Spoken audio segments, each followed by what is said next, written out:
Criminal profiling is an essential yet often misunderstood tool in criminal investigations. It has been used in some of the most notorious cases in history, like Jeffrey Dahmer, Ted Bundy, Dennis Rader, and the Zodiac. Its purpose is to help investigators get inside the minds of killers and predict their next moves. But does it actually work? And is it as effective as Hollywood makes it seem? Shows like Criminal Minds, Mindhunters, and movies like Prisoners and Silence of the Lambs make it appear as some sort of superpower.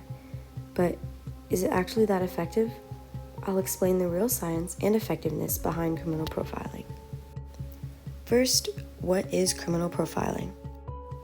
It's the art and science of analyzing behavioral patterns, crime scene details, and psychological traits to create a profile of an unknown suspect. It's not a magical ability, it's based on data, experience, and forensic psychology. Criminal profilers examine factors like the modus operandi, better known as the MO, which is the methods and techniques that a criminal uses. They look at victimology, which is why specific victims were chosen, and they look at crime scene evidence, which tells them if the crime was planned or impulsive. While profiling has been instrumental in solving major cases, it's not an exact science. It's one piece of a much larger puzzle, working alongside forensic evidence, witness testimonies, and traditional detective work. There has been many famous cases where profiling was very effective.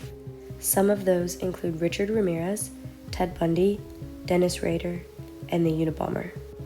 Richard Ramirez was known as the Night Stalker. He had a troubled childhood with lots of abuse and exposure to violence. From 1984 to 85, he committed crimes such as home invasions, murders, sexual assaults, and burglaries. His victims varied in age, gender, and background, which made him very hard to track. He often left satanic references at crime scenes, including symbols and the words "Hail Satan" written. His profile stated his unpredictable, random, and chaotic behavior, and that he lacked a consistent victim type. Profilers suggested that he was male in his 20s to 30s, that he had a previous criminal record, and that he operated at night at homes with unlocked doors and windows.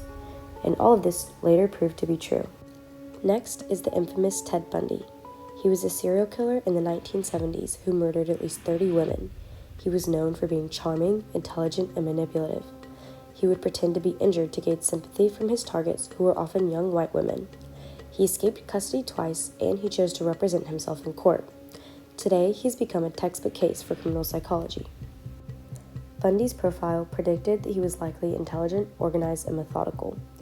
He used a charming demeanor to gain trust and probably kept souvenirs from crimes or revisited them. He also had a specific victim type, which showed personal fixation. After his capture, Bundy proved to match all of these. He was a law student, articulate, and very strategic. Dennis Rader was infamously known as the BTK killer, which stands for bind, torture, kill. In 1974 to 1991, he killed 10 people, including men, women, and children. He also sent many letters to the police taunting them. He lived a double life. He was a church leader, a Boy Scout troop leader, and a family man.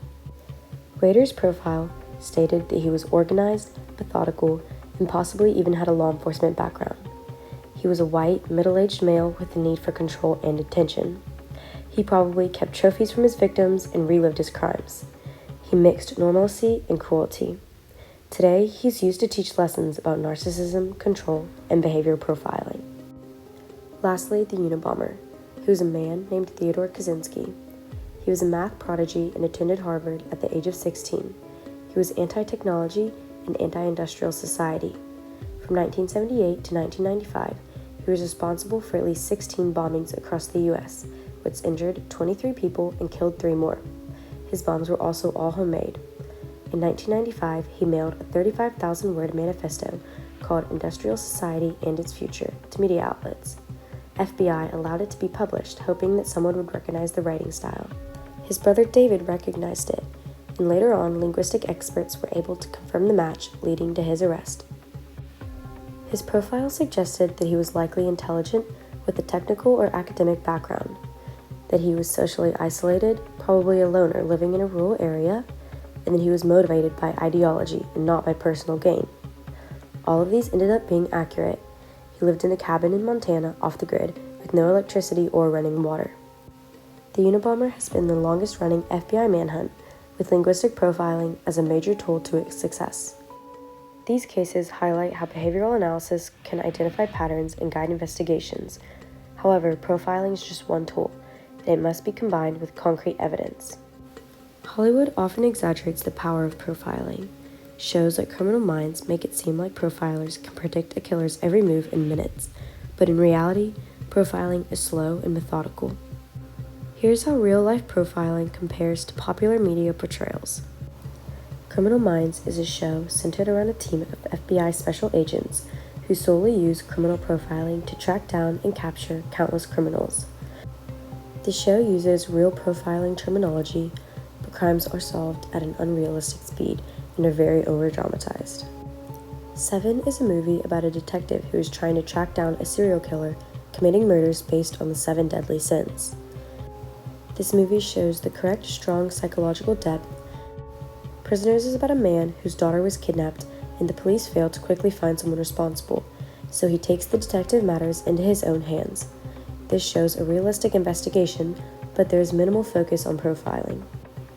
Finally, Silence of the Lambs features a young FBI trainee who must confide in a brilliant but twisted cannibal killer to catch another serial murderer on the loose.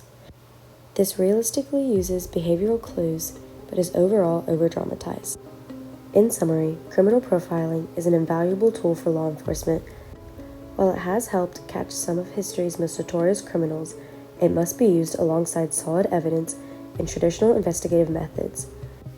Many different types of profiling have to work together in order to get an accurate result, like geographical profiling, forensic psychology, biological analysis, victimology, and crime assessment.